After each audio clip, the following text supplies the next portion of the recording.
Bueno, la Navidad en Chile no siempre fue una celebración íntima ni centrada en los regalos infantiles tal como la conocemos hoy día.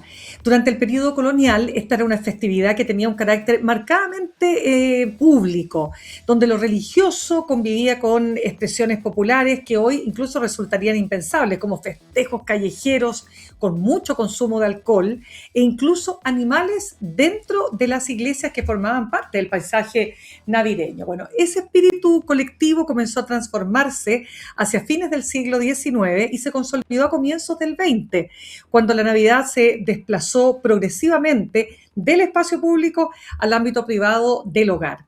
La irrupción de la publicidad del comercio moderno fue clave en este cambio, con revistas como Zigzag, que difundieron nuevas imágenes de la celebración, incorporando a nuestra calurosa Navidad toda una iconografía que en realidad pertenece al hemisferio norte. Los regalos, la nieve, el frío, el viejito pascuero súper abrigado, el trineo, en fin. Pero, ¿qué es esta celebración? ¿De dónde nace? ¿Cuál es el origen también en el mundo? Se lo vamos a preguntar a nuestro siguiente entrevistado, Raúl Latorre, historiador. Actualmente es coordinador de Extensión Cultural de la Universidad de los Andes. Raúl, muchas gracias por estar con nosotros esta tarde. A ti, Mirna, muchísimas gracias por la invitación. Un gusto, en verdad, poder conversar contigo. Gracias, Raúl. Cuéntame, a ver, hagamos historia. ¿Cuándo, siempre hablamos de los Reyes Magos, del nacimiento del niño Jesús, evidente, ¿no? Pero la Ujú. Navidad como tal, ¿cuándo comienza a celebrarse en el mundo? Epa, muy buena pregunta para partir, ¿no? Bueno, primero yo te invitaría a saber el significado del nombre Navidad. Navidad viene de la palabra latín nativitas, ¿ya? Y habla acerca del nacimiento de un personaje histórico importante, que en este caso es Jesús, ¿bien?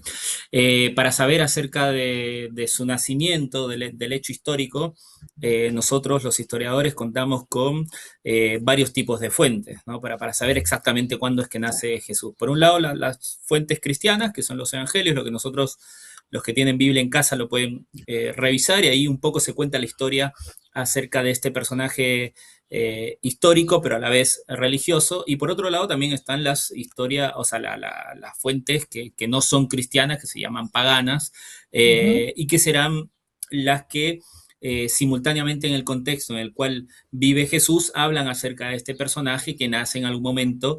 Bien, pero todas estas fuentes hablan acerca de momentos diversos y no se sabe exactamente en qué momento nace. No hablan acerca de diciembre, no hablan, o sea, hablan menos de un 25 de diciembre, y tampoco hablan exactamente el año. Hablan sí acerca de que en algún momento nace cuando estaba en el reinado de Herodes el Grande, que es el papá de este Herodes que todos conocen de las películas, que es el que recibe a Jesús en el tiempo de su pasión, ¿cierto? Herodes el Grande es el que recibe a los Reyes Magos, es el que los manda a investigar, pero ahí tenemos un primer dato, Mirna, y es Ya. que Herodes el Grande vive hasta el 4 antes de Cristo. Ah, Entonces, totalmente, claro. si nace Jesús en el año cero, como nosotros creemos, entonces hay un problema de datación. Los evangelios efectivamente tienen muchas contradicciones, y algunas de ellas contradicciones con respecto a la datación, lo que nos llama a investigar por otros lados. Y la ciencia, lo que el día de hoy, la ciencia, la historia, la arqueología, data y tiene Ujú. mayor consenso, es que aproximadamente Jesús ha nacido entre el 7 y el 4 antes de Cristo, justamente en el periodo de Herodes el Grande. Eh, y ahora viene la pregunta de por qué entonces nosotros tenemos un error Claro, con respecto a la exacto. datación. Bien, en algún Sí. momento se le pide a un monje bizantino eh, llamado Dionisio el Exiguo que hiciera la datación y que cambie el calendario, en vez de partir desde el año de la fundación de Roma al año del nacimiento de Jesús. No se sabe si de forma incorrecta, por un error, o de forma intencionada, él data con estos años de diferencia al año cero como el nacimiento de Jesús. Bien, entonces hay un error Correcto. ahí, sabemos al culpable que es Dionisio el Exiguo, y ya más adelante será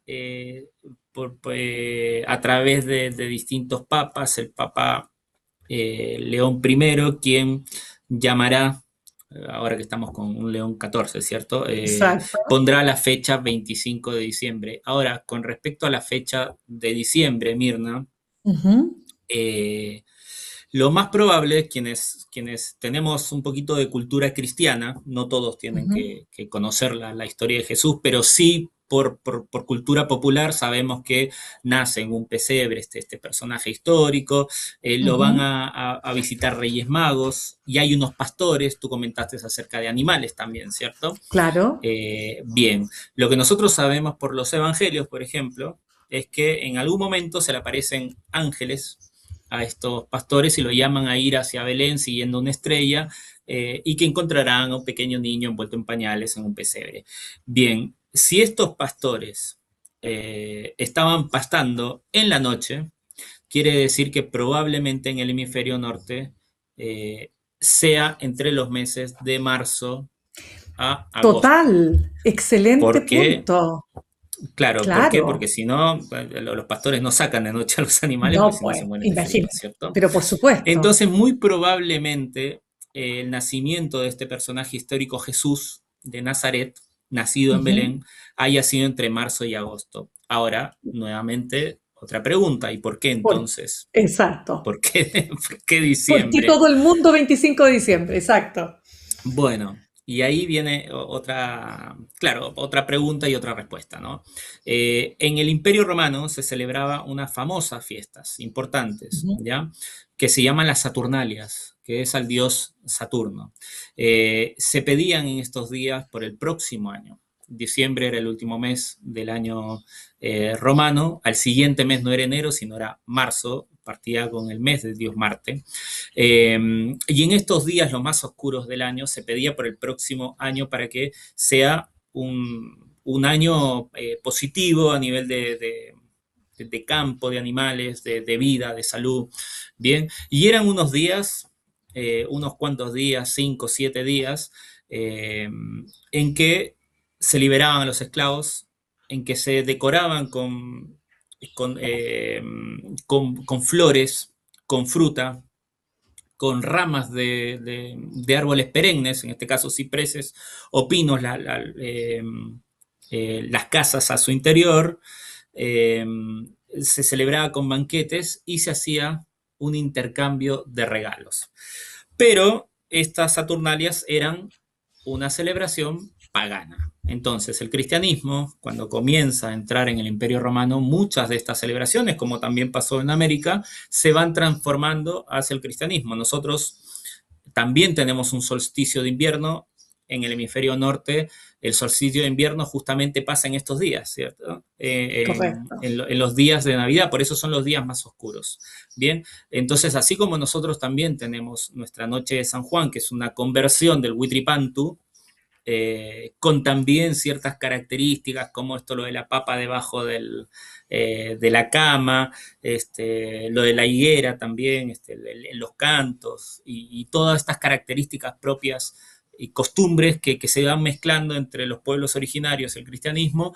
Bueno, en el hemisferio norte, estas Saturnalias, eh, que se coronaban en un día, el día del Sol Invictus, el día 25 de diciembre, todo se transforma hacia el día previo de las Navidades con la Ujú. coronación de este sol que nunca muere, que en este caso Qué pasa a ser, bonito.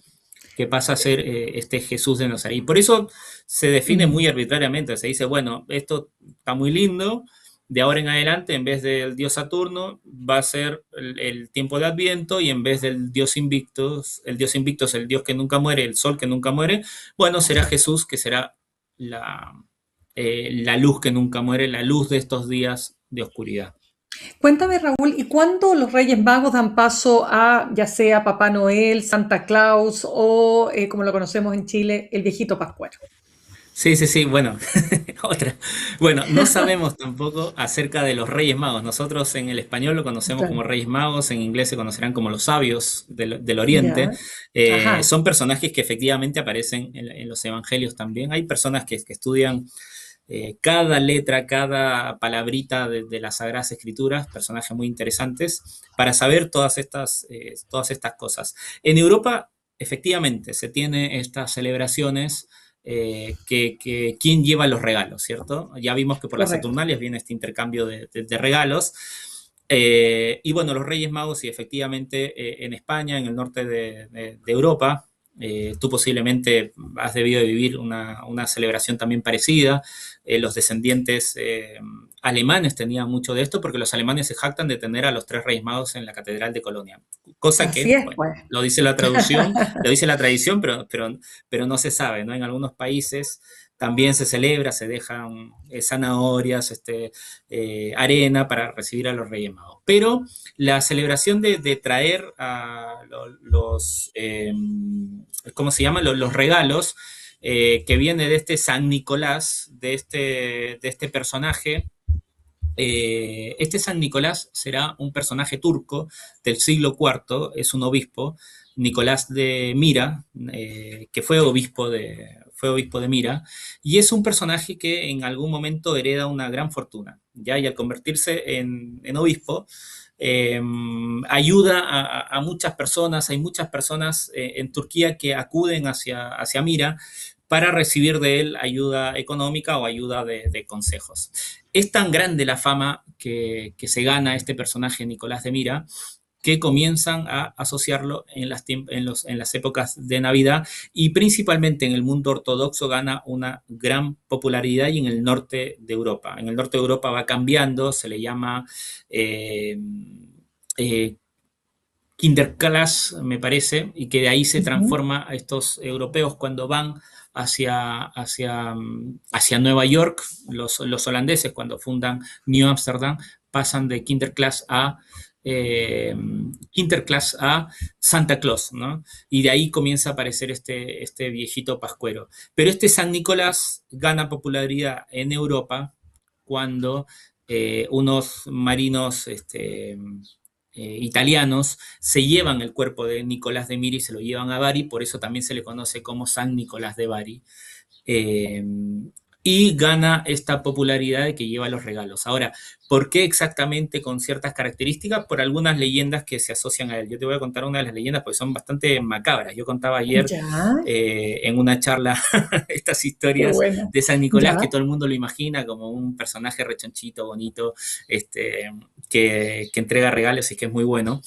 Claro. Pero que bueno, San Nicolás, las historias que se cuentan en algún momento es, por ejemplo, una de las historias más que tiene que ver con algunos significados de la Navidad es que él en algún momento se entera que hay un padre de tres niñas muy bonitas en Turquía que iban a ser vendidas para el comercio sexual. Bien, y estas niñas Mm, colgaban sus calcetines en la chimenea después de lavarlos, ¿no?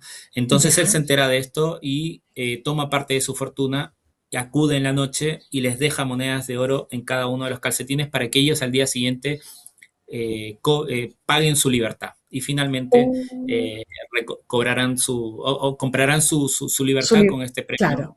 Claro. Y de ahí viene esto lo de los calcetines Ay, qué en bonito, los... impresionante la cantidad de historias. Deja contar que estamos conversando a esta hora Sí. con Raúl Latorre, él es historiador y también coordinador de Extensión Cultural de la Universidad de los Andes. Estamos hablando, bueno, del origen de la Navidad y qué te parece que desembarquemos en Chile y saber, bueno, cuándo se produce aquello, cuándo se adapta estas celebraciones, digamos, Chile se hace parte de estas celebraciones que ocurrían en el resto del mundo. Sí, efectivamente, como tú comentaste al inicio, las celebraciones de Navidad en Chile eran bastante diferentes a lo que nosotros vivimos el día de hoy. Es más parecido o era más parecido a las celebraciones de fiestas patrias. Habían fondas, se tomaba, bueno, en vez de chicha se tomaba las horchatas, que la horchata es un tipo de bebida fría hecho de frutos secos que en España se mantiene. Aquí ya se perdió, de hecho uno sale a la calle y le pregunta a alguien si No, conoce la claro, horchata y no, posiblemente para no la nada. conozca, pero se tomaba horchata, se Ya, tomaba bueno, el Colt de Mont, del presidente, una bebida bastante famosa, que la hizo famosa porque era una bebida que le gustaba mucho al presidente Montt. El Mm, cola de mono, ¿bien? Viene de ya. Montt. Ah, Y mira, se el cola del tomaba mono esto, era viene de ahí. Ya, era una perfecto. bebida helada porque efectivamente, como tú también dijiste, nosotros tenemos una calurosa Navidad. A diferencia de Exacto. los mercadillos y fondas que habían en el hemisferio norte, nosotros estábamos más plagados hacia a una vivencia más estival, ¿cierto? Más de verano. Y por tanto también uno de los regalos favoritos que se vivían en estas fondas y que se compraban, un bien preciado, era un manojo, creo que se dice, un ramo de albahaca, ¿no? Quienes hemos cultivado albahaca en Ajá. algún momento sabemos que la albahaca es una planta que es bastante dócil. Si uno la trata Claro. mal o un poquito de frío, ¡pum! Se cae Al, y perdemos hoy, esta toda la planta tan razón. rica. Mira, Y bueno, bueno, ahora, ya, pues y ahí cómo sí. vas, porque la herencia de las tradiciones, claro, proviene principalmente del ámbito hispánico-romano, y cómo se va plasmando entonces esta Navidad. ¿Cómo llegamos a lo que tenemos hoy? Sí, sí, sí. Bueno, principalmente a finales del siglo XIX llegan muchas sociedades de vida apostólica francesas que le van quitando este colorido barroco que tiene Chile. Chile, a diferencia de los países que lo circundan, que es eh, Bolivia, Argentina o Perú, han perdido muchas de estas características barrocas de celebraciones. Eh, de celebraciones religiosas. Bien, parte de eso es lo que se pierde en la Navidad. Hubo mucha crítica por parte de la iglesia a estas celebraciones que duraban días y que terminaban tal cual terminan las celebraciones de fiestas patrias, ¿no? La Claro. famosa nota al día siguiente del 18 con, bueno, una cantidad de personas tiradas en el Parque O'Higgins. Bueno, de la misma manera se veía la Alameda en estas grandes fondas que se hacían de la celebración navideña. Y poco a poco, ya a inicios del siglo XX, la iglesia comienza a convertir eh, esta celebración en algo mucho más interno, más reflexivo. Se van cambiando, se van transformando estas como fondas, estas ferias navideñas, en algo mucho más tranquilo. Se van eliminando efectivamente esto de tener animales vivos dentro de las celebraciones, porque parte los pesebres o el nacimiento del pesebre en el siglo XIII en Europa es tener pesebres vivos. Entonces, en Chile se imitó mucho eso porque también éramos un pueblo bastante cercano al campo, ¿no? Y podíamos tener la Claro, posibilidad de tener pesebres vivos en las iglesias. Pero bueno, esto por higiene, por todo lo que origina tener me pesebres imagino. vivos dentro de las iglesias, bueno, se va eliminando. Va llegando este viejito pascuero que Chile tiene la particularidad que le dice pascuero. En ningún otro país del mundo se le dice pascuero porque Chile tiene la particularidad que celebra la Pascua dos veces. En todo el mundo se celebra la Pascua de Resurrección. Pascua significa el paso de la muerte a la vida. Pero Claro. bueno, en Chile, con una cosa característica buena, también se celebra esta Pascua, esta feliz Pascua de nacimiento, ¿cierto? Y por eso Correcto. este hijito va entrando en esta época. Yo creo que a inicios del 20, efectivamente, a través de la publicidad, y es muy interesante ver las revistas o los diarios de aquella época. Gatti Chávez, por ejemplo, que es un famoso bazar, o el bazar Kraus, que estaba ahí en la esquina de la Plaza de Armas, van trayendo estas decoraciones del hemisferio norte, esto de traer nieve, de ir poniendo a estos viejitos pascueros que se morían de calor en el verano, Pero pero va totalmente. transformándose a lo que tenemos el día de hoy, ¿no? Raúl, pero ¿en qué momento pasa entonces de ser un festejo público, como lo describes muy bien, ¿no? A algo eminentemente privado? La primera mitad del siglo XX. La primera Ya, mitad del siglo ahí XX sí. se ven los cambios, sí, pero a la vez que va siendo algo mucho más privado, van llegando, y esto es lo que te contaba, ¿no? A través de la prensa se puede ver mucho esto, quienes estudiamos y tenemos que ir revisando ahí para ver cómo se va transformando. Si uno se mete a revisar, y es una invitación muy bonita para quien quiera hacerlo, en Memoria Chilena, por ejemplo, tenemos esta posibilidad de ir revisando las fuentes. En la medida que uno va pasando los años 40 y 50, va viendo cómo se va transformando esas chinganas, esas fondas, en algo mucho más reflexivo, pero a su vez cómo va llegando algo muy propio de lo que vivimos el día de hoy, ¿no? Lo del comercio, la venta de regalos, se habla acerca de la venta de regalos de un señor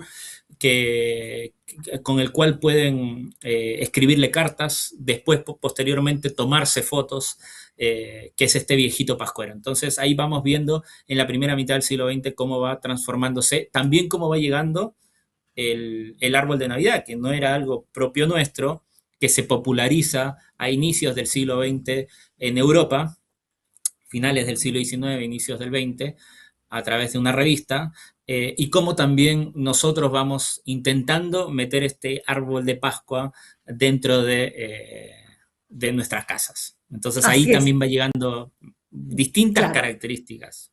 Pero ahí juega un rol también la publicidad y nosotros decíamos al comienzo esta revista, la revista Zigzag, ¿no es cierto?, que empiezan a Sí, difundir estas imágenes. ¿De qué manera empieza esto también a cambiar un poco el sentido de la Navidad? O si es que tú sí, lo ves, porque fue cambiando, digamos, ¿no? sí, sí, sí, pero esto hay que verlo desde claro, quienes tenían la posibilidad de llegar a este tipo de prensa era la sociedad, la alta, o sea, las personas que eran ilustradas, ¿no? Que tenían la posibilidad de comprar estas revistas. Entonces, siglo XX, hay mucho de imitación de estas casas, ya posiblemente. Esto es muy interesante porque hay libros acerca de cómo estas costumbres de las casas de las personas de la alta sociedad se van mimetizando y se van transformando o van llevando estas características a las propias casas y las poblaciones. Entonces sí, parte efectivamente, de hecho, mira, te voy a hacer un seguimiento, ¿no? Ya. El árbol de Navidad entra a través de una revista en Inglaterra, donde el rey Alberto de Sajonia se toma una foto, o sea, no se toma una foto, hay una caricatura donde está junto a la reina Isabel, los palacios comienzan a usar este árbol que aparece en esta ilustración con el príncipe Alberto y la reina Isabel, comienza a entrar a las casas y de ahí se va popularizando. De la misma manera pasa aquí. Primero en la publicidad, primero en las grandes familias. Ahí es muy interesante también las investigaciones que hacen tanto Fernando Imas como Mario Rojas del estudio Brookman, no sé si tú los conoces, pero que tiene mucho este estudio de la sociedad, de los grandes palacetes y cómo van adoptando estas características europeas, y de ahí Ujú. quienes sirven y quienes tienen convivencia con estas personas, cómo la van adaptando a lo cotidiano, a personas que no pertenecen a la alta sociedad. Una pregunta que me queda, si es solamente para despejar una duda, ¿es mito o es verdad que el vestido de Santa Claus fue una creación de la Coca-Cola? Es tal cual lo conocemos el día de hoy, sí. Sí, en la Así, década del 30 hay un publicista no te que puedo intentando creer. reflexionar en cómo hacer para vender Coca-Cola en el periodo de la Gran Depresión, dice, bueno, tengo que inventar a un personaje que tenga los colores de la marca y que pueda dar un sinónimo de bienestar. Y en ese momento esta Mira, persona estaba en un bar metido y ve a una persona con las características que nosotros conocemos. De hecho, el personaje existe, no me acuerdo ahora el nombre, pero lo ve en un bar. Es más, lo ve ya pasado de copas. Y por eso que este viejito pascuero tiene los ojos, o sea, tiene los ojos caídos, tiene los cachetes como rojitos. O sea, era fletudo. una Y persona. también, claro. Bueno, después cuando hay fotografías de este personaje que se fotografía con este gran publicista, era lamentablemente una persona que tenía cierta adicción al alcohol, porque siempre tenía Wow, la imagen de estar siempre pasado de copas, ¿no? Entonces, por eso tenía ese claro. rostro así. Y claro, esa es la imagen que nosotros tenemos, pero claro, previamente la imagen de este señor barbudo viene de un caricaturista estadounidense con orígenes alemanes de fines del 19, ¿bien? Y Que es un súper, caricaturista no, bastante famoso. súper interesante, Raúl Latorre, historiador y además coordinador de Extensión Cultural de la Universidad de los Andes. Queremos darte las gracias porque ha sido realmente una clase preciosa para conocer el origen de la Navidad, nada más a tono con estos días.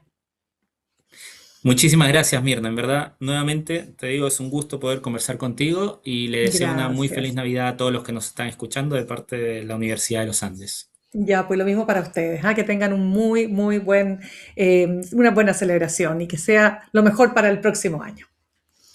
Muchas gracias. Chao, chao. Uy, qué bonita la conversación. Es así como cambiar un poquito el tono y tener la posibilidad de conocer parte de la historia de aquello que muchas veces ustedes saben, ¿no? Se pierde también el sentido de lo que hay detrás, ¿no? Que no es solo comprar regalos y volverse locos comprando regalos, ¿no? Hay otro costo. Para los que no son creyentes, por último, es la posibilidad de juntarse con la familia, de encontrarse entre los seres queridos. Bien, nos vamos a ir a un corte y al regreso les vamos a hablar de una interesante visión que tiene una educadora diferencial que está convencida que las escuelas no van a avanzar en nuestro país mientras no enfrenten los problemas estructurales, la forma en que se enseña en nuestro país. Ella dice que el sistema educativo tiene que prepararse para el futuro, debe partir por transformar su cultura escolar. Ya volvemos.